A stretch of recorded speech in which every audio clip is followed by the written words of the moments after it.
Hello everyone, welcome you all on this YouTube channel. आज के session में मैं एक काफ़ी इंपॉर्टेंट टॉपिक डिस्कस करने जा रहा हूँ, जिससे कि सभी एग्जामिनेशंस में क्वेश्चंस पूछे जाते हैं। अगर आप गेट के एग्जामिनेशंस में अपियर होंगे या ईएससी का एग्ज़ाम आप दे रहे हो या एसएससी, रेलवेज, बैंकिंग, किसी भी एग्जामिनेशंस में अगर आप अपियर कर रहे हैं और उसका सिलेबस रीजनिंग या जनरल एप्टीट्यूड है, तो उन सभी एग्जामिनेशंस में इस टॉपिक से क्वेश्चंस पूछे ही जाते हैं। यानी कि 99% चांसेस हैं कि इस टॉपिक से क्वेश्चंस आएंगे। तो आपको इस टॉपिक को अच्छे से देखना है।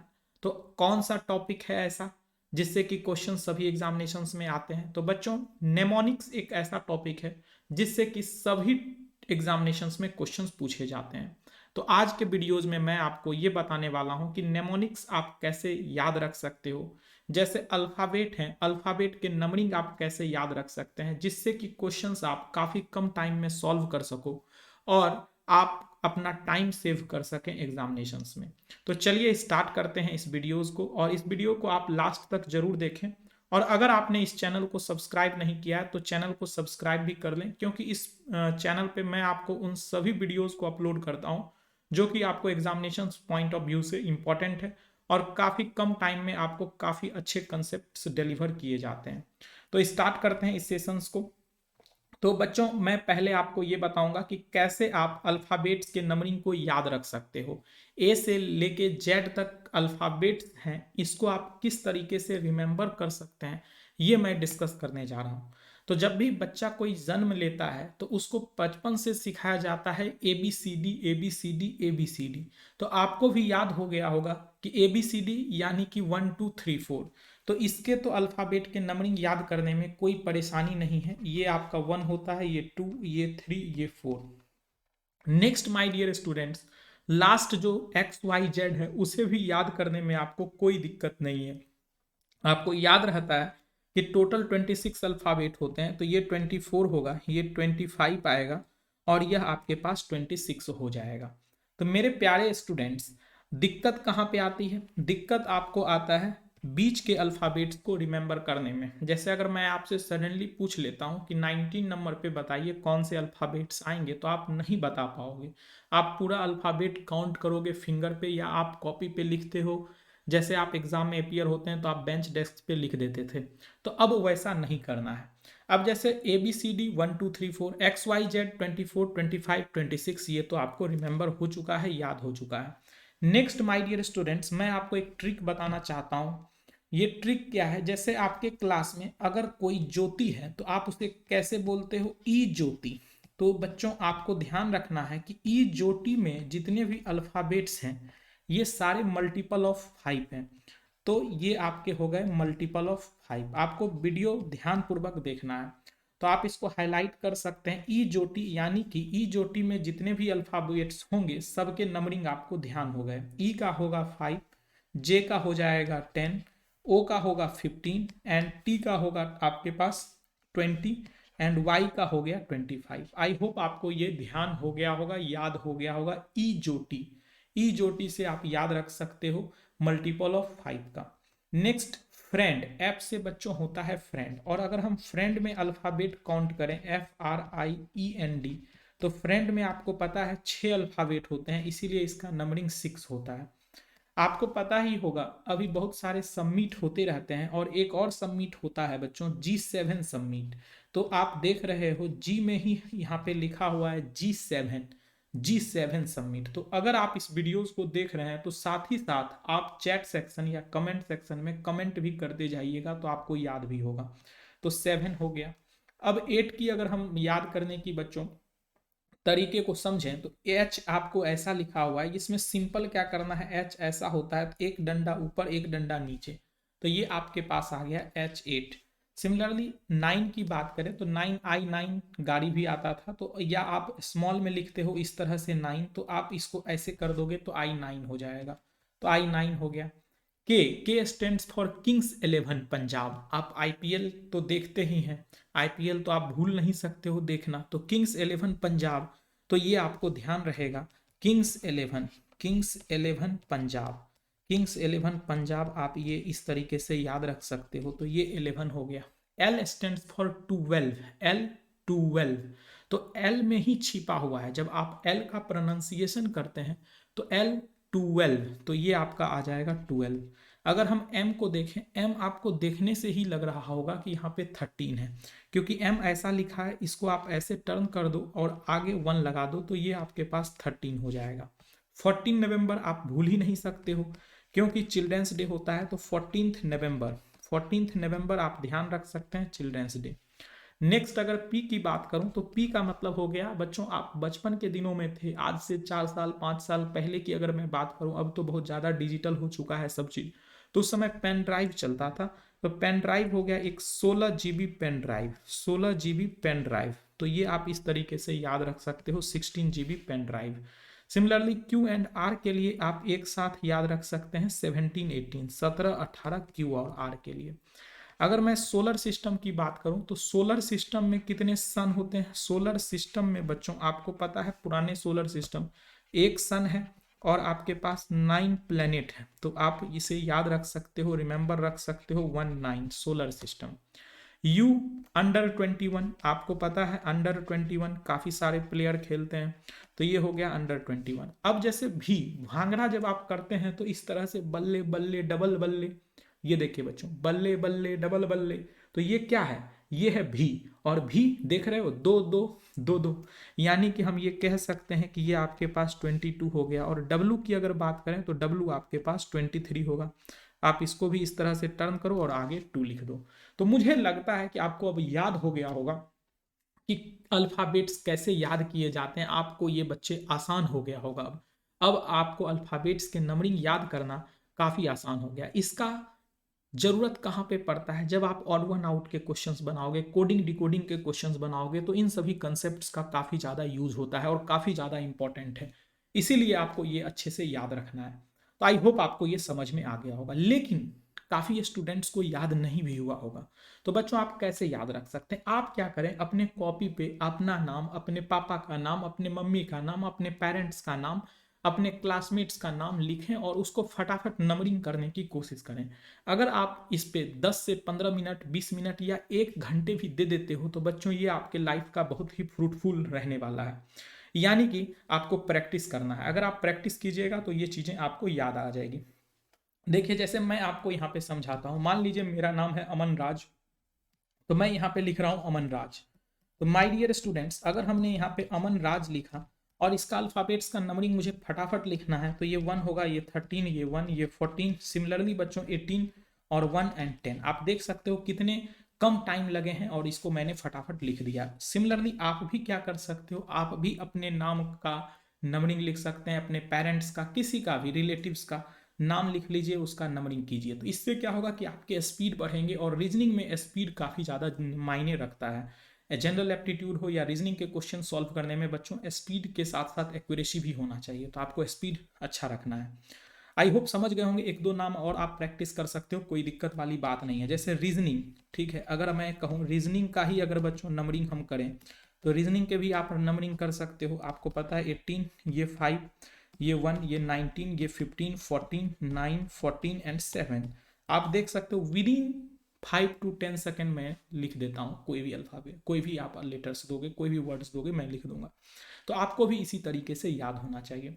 अब इसी से रिलेटेड कुछ और भी इंपॉर्टेंट कंसेप्ट है, वो मैं आपको बताता हूँ। अभी तो आपने याद रख लिया स्टार्टिंग से, जैसे ए को आपने फर्स्ट किया और जेड आपका लास्ट था, तो 1 से 26 याद हो गया। ये कहलाता है फॉरवर्ड। अगर कोई बैकवर्ड पूछ लेगा आपसे तो बैकवर्ड क्या होगा, कैसे आप याद रखोगे बच्चों, इसे मैं आपको समझाने जा रहा हूँ। ध्यान दीजिएगा सभी स्टूडेंट्स। अगर मैं बैकवर्ड नंबरिंग की बात करूं तो बैकवर्ड से अगर नंबरिंग करते हैं तो ये आपका 1 होता है, ये 2 होता है, ये 3, ये 4, ये 5, 6, 7, 8, 9, 10, 11, 12, 13, 14, 15, 16, 17, 18, 19, ये हो गया 20, 21, 22, 23, 24 and 25 and 26। My dear students, आप थोड़ा सा ऑब्जर्व करें। ऑब्जर्व आप करोगे तो आपको पता चलेगा, जेड अगर फॉरवर्ड करते हैं, दोनों तरफ से मैं लिखता हूं, तो आपको ऑब्जर्व करना काफी आसान हो जाएगा। ये 1 है, ये 2 है, 3, 4, 5, 6, 7, 8, 9, 10, 11, 12, 13, ये 14, 15, 16, 17, 18, 19, 20, 21, 22, 23 होगा, 24, 25 एंड 26। अब मेरे दोस्त आप यहाँ पे ध्यान दीजिए, जैसे आप ये 1 है एंड 26 ऐड करोगे 27, ये आपका 27, किसी भी आप अल्फ़ाबेट्स के ऊपर और नीचे जो नंबर लिखे हुए हैं आप ऐड करो तो वो 27 होगा। तो मैं यहाँ से क्या कह सकता हूँ, आप समझने की कोशिश करें। मैं आपको यहाँ से ये समझाना चाहता हूँ मेरे दोस्त कि फॉरवर्ड, अगर आप फॉरवर्ड नंबरिंग करते हैं, फॉरवर्ड एंड प्लस बैकवर्ड, ठीक है, फॉरवर्ड प्लस बैकवर्ड का जो नंबरिंग होता है अल्फ़ाबेट का, वो ऐड करके 27 होता है। ये है मूल मंत्र और आपको ये याद रखना है कि फॉरवर्ड प्लस बैकवर्ड नंबरिंग आपके पास 27 आ जाएगा। आई होप आपको ये बातें समझ में आ गई है। जैसे अगर आपसे कभी भी कोई पूछ लेता है, सपोज कीजिए कि बैकवर्ड से मुझे बताइए 10th नंबर पे कौन होगा, तो आपसे वो जानना चाहता है कि बैकवर्ड का 10th पे कौन सा होगा। ठीक, अब आप क्या करोगे, 27 माइनस ऑफ आप बैकवर्ड कर दोगे 10, तो ये आपके पास आ गया 17, और 17 पे आपको पता है क्यू आता है। तो आपको सारे अल्फाबेट्स याद रखने की जरूरत नहीं, और आप यहाँ पे देख सकते हैं 10th नंबर पे बैकवर्ड से बच्चों कौन सा आता है, क्यू आता है। Is this clear to you और नॉट? जैसे अगर मैं आपसे ये कहता हूँ कि बैकवर्ड, बैकवर्ड पे आपको बताइए बैकवर्ड पे 20 पोजीशंस पे कौन सा होगा, तो मैं क्या कहूँगा 27 माइनस ऑफ 27, और 7 स्टैंड्स फॉर जी, तो इसीलिए ये जी आ जाएगा। I hope this is crystal clear to you, और आपको ये चीज़ें याद हो गई होगी, समझ में आ गया होगा, कहीं कोई दिक्कत नहीं होगा। अब मुद्दे की बात करते हैं बच्चों, और ये चीज़ें तो क्लियर हो गया, अब कुछ और भी कंसेप्ट मैं आपको बताता हूँ। अल्फ़ाबेट्स का जो नंबरिंग होता है वो 1 से लेकर 26 तक ही होता है। 26 के बाद वो रिपीट होता है, यानी कि अगर आपसे कोई 27th नंबर पे पूछेगा तो वो ए होगा, 28 पे पूछेगा तो बी होगा। तो मैं आपको ये कहना चाहता हूँ कि आप थोड़ा सा ऑब्जर्व कीजिएगा, और इस चीज़ों को मैं एक बार दोबारा लिख रहा हूँ ABCD, आप ध्यान दें सभी स्टूडेंट, ABCD।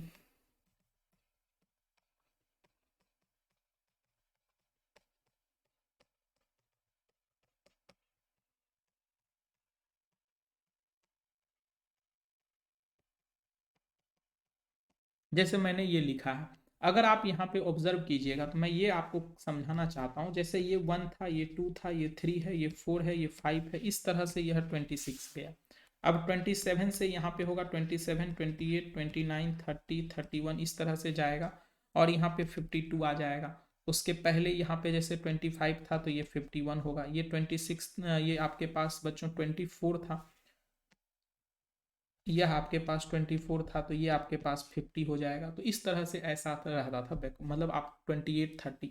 तो जैसे अगर आपसे इसी तरह से कोई पूछ ले, सपोज कीजिए आपसे ये पूछ लेता है कि बताइए 55 पे कौन सा अल्फ़ाबेट होगा, तो बच्चों कुछ नहीं करना है। अगर 55 नंबरिंग पे पूछा गया, आपको क्या करना है, जो भी पूछा जाता है उसमें से 26 का मल्टीपल माइनस कीजिए। आपको पता है 26 का मल्टीपल 52 है, आप माइनस कर दिए, आपके पास 3 आया, और 3 पे आपको पता है सी होता है, तो सी आंसर हो जाएगा। जैसे अगर आपसे ये पूछ ले कोई कि 32 नंबर पे बताओ क्या होगा, तो आप उसमें से 26 माइनस कर दोगे, और ये आपके पास 6 आ जाएगा, और 6 का मीनिंग हो जाता है फ्रेंड। आप यहाँ पे देख भी सकते हैं फ्रेंड, ये आपके पास 32 होता। Is this clear? I hope आपको ये समझ में आ गया होगा। कितने बड़े भी नंबर दे दिए जाए कोई दिक्कत वाली बात नहीं है। जैसे A120 दे देता है, तो 120 दे देता है, तो 26 का मल्टीपल आपको पता है 104 होगा। तो पहले आप 104 माइनस करोगे तो ये 16 होगा, और 16 का बच्चे वैल्यूज आपको पता है P होता है। तो इस तरह से आप आंसर कर सकते हैं। अब ये तो मैंने आपको इंपॉर्टेंट चीज़ों को बताया। एक नेक्स्ट इंपॉर्टेंट कंसेप्ट होता है जुबली। जुबली को भी समझिएगा बच्चों, जुबली होता है 25 के मल्टीपल को। तो आप याद भी रख सकते हो कि अल्फ़ाबेट्स में 25 के मल्टीपल कौन सब होते हैं। तो आप देखो सबसे पहला जो मल्टीपल था ये y था, यहाँ पे y है आपका 25, उसके बाद नेक्स्ट 50 पे ये आएगा। अगर मैं बात करूँ 75 पे तो ये आता, अगर मैं 100 पे बात करता तो ये आता। तो बच्चों आप इस तरह से याद रख सकते हो जुबली का, कि आपको पता होना चाहिए STUV WXYZ, STUV WX&Y। तो ये आपका होता है 25, ये होता है 50, ये होता है 75, और ये होता है 100। और भी मैं बहुत सारे कंसेप्ट्स आपको समझाऊंगा, लेकिन इतना जो मैंने पढ़ाया है, बताया है, ये भी आपके लिए काफ़ी ज़्यादा इंपॉर्टेंट है। अब इस पे बेस्ड एक दो क्वेश्चंस मैं आपको बताता हूँ जो अब एग्जामिनेशंस में पूछे गए हैं। जैसे आप इस क्वेश्चंस को देखो कि इस क्वेश्चंस में आपसे पूछा गया है कि रोड को अगर आप कोड कर रहे हैं ROAD, रोड को अगर आप कोड कर रहे हो URDG, तो आपसे पूछा गया है कि स्वान का कोडिंग क्या होगा। तो देखिए बच्चों, अब हमने आपको पढ़ा दिया है, आप इस क्वेश्चन को विद इन सेकेंड बना दीजिए। आपको पता है यह 18 है, 15 है, ये 1 है, 4 है, इधर 21 है, ये आपके पास 18 है, यह 4 है और 7 है। आपने क्या देखा मेरे दोस्त, आपने ये देखा 4+3, यहाँ पे +3 का एडिशन है, 1+3 +3 का एडिशन है, ये भी +3 का +3 का, यानी कि +3 का एडिशन हो रहा है। तो इसमें भी वही पैटर्न होगा, 29, 23, 19, 23, 1 एंड 14।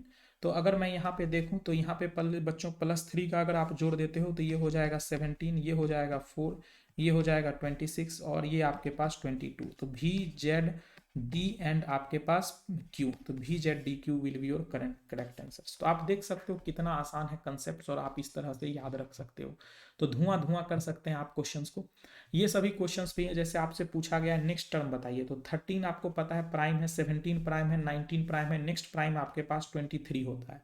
लेकिन अल्फाबेट का नंबरिंग याद रहता तो आप तुरंत कर देते 23W, ठीक है, नहीं तो आप जल्दबाजी में ये भी कर सकते थे आंसर। तो इस तरह के क्वेश्चंस गेट के एग्जामिनेशंस में भी पूछे जाते हैं, ये सारे गेट के ही क्वेश्चंस हैं। तो आपके सामने 3 क्वेश्चंस मैं आपको होमवर्क दे रहा हूं, यानी कि आप इस सभी 3 क्वेश्चंस का आंसर्स आप कमेंट सेक्शन में मुझे बताइएगा कि क्या आपका आ रहा है। और आप अगर इस वीडियोस को देख रहे हो बच्चों, तो कमेंट सेक्शन में जरूर आप इसका आंसर्स करें। क्वेश्चन नंबर 1, क्वेश्चन नंबर 2 और क्वेश्चन नंबर 3 का क्या सब आंसर्स आ रहा है, आप कमेंट सेक्शन में बता सकते हैं। और मुझे ये भी बताइएगा कि आपको वीडियो कैसा लगा है, और नेक्स्ट कौन सा टॉपिक पे आप चाहते हो कि इस तरह के वीडियोज मैं अपलोड करूँ। तो बच्चों, आपको कैसा वीडियो लगा है आप जरूर बताएं, और इसी तरह से आप इस चैनल से connected रहें। Thank you and my best wishes are always with you and have a great day.